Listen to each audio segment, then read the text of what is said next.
Hey, this is Sour Savior, and this week I want to revisit one of my oldest tutorials from way back before I made this a regular feature, which is a hidden storage with two layers of protection. So here we have your standard blank wall with a piston hiding the chest, or in this case I've used barrels because it's easier to make them compact and you can't see the redstone around them because they're seamless with the neighboring block, unlike a regular chest. So that was the first upgrade I made, was switching from a chest to a barrel. Now I open this barrel and it's empty because I've only activated the piston. Now for this model I've used a lever for the sake of simplicity, but if I was going to use this in the world, I would use some kind of hidden trigger for a T flip-flop. So something like a redstone torch key or dust key, where you place down the redstone and it causes itself to break while delivering a one pulse signal. But levers are the easiest flip-flop, and they're not the focus of the video. So anyway, empty barrel, but then we've got a second flop somewhere else that, when activated, brings up the system that fills up this chest. Now you can probably hear it getting loud now because I've got a clock that's running faster than the hoppers that feed into it, and it will continue making noise after the chest is full and until you turn it off. But now I've got the 36 lilacs that I had put in the system are in here, and I can access them. But somebody who only figures out one or the other of the two switches won't get access. So if you figured out that part but not this part, it's like, well, why is it making noise? There's nothing here. And likewise, if you figured out this part but not this part, as soon as you turn that off, the items immediately start feeding out into a buried storage system that's underground. So let's take a look at what this looks like behind the wall. So hiding it is really just that simple. I have a sticky piston, a block, and a lever.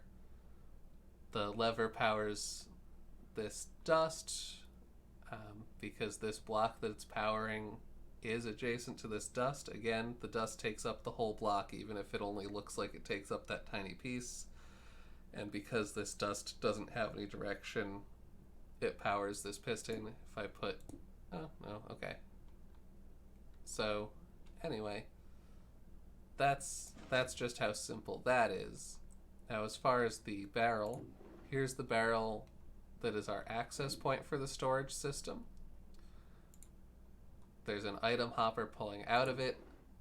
This second barrel here is really just a buffer because we can fit 27 stacks of items in here, but if we just had this hopper and this dropper, then we'd be limited to 14 and we could overfill the system.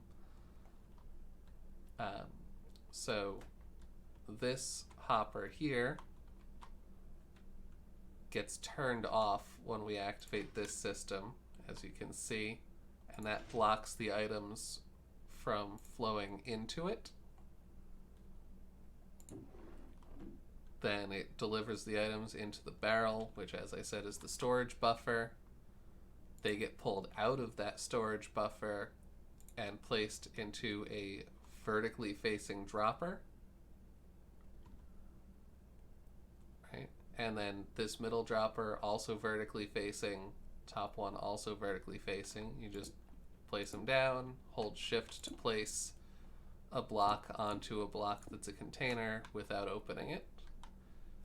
Now, droppers, if directly powered, will power adjacent droppers. So the fact that this setup is only 3 blocks tall is very helpful.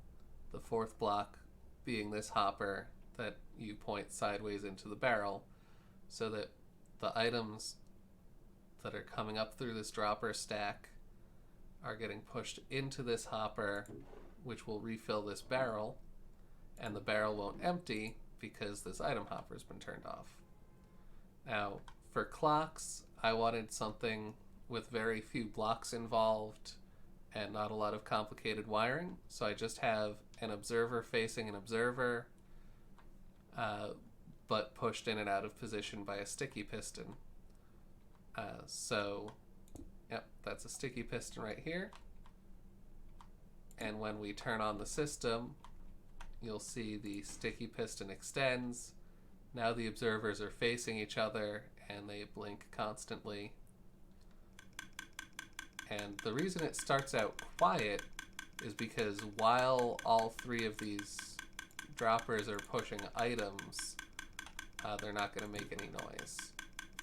But if you try to fire a empty dropper, it makes that loud clicking sound. And that's the whole thing. If we want to build our own, I started with you'd probably build it from the top down because you know what height you want the final barrel to be, but you could start from the bottom up. I find that's the easiest way. You can just measure it out ahead of time. You know that the structure is going to be 4 blocks from top to bottom.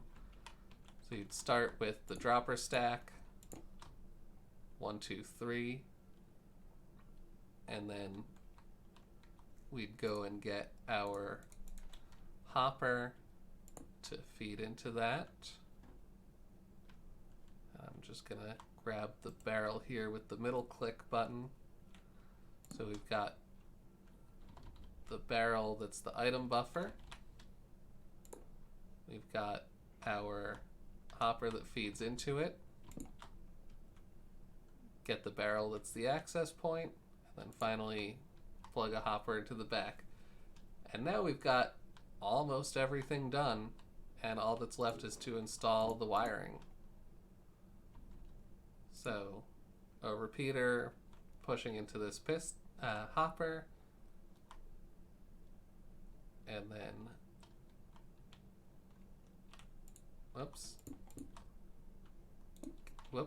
okay, get the observers in,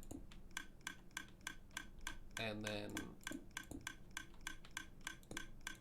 install the sticky piston, wire these two things together, and then let's grab a lever so we can make this stop clicking while we work on the rest of it. But that's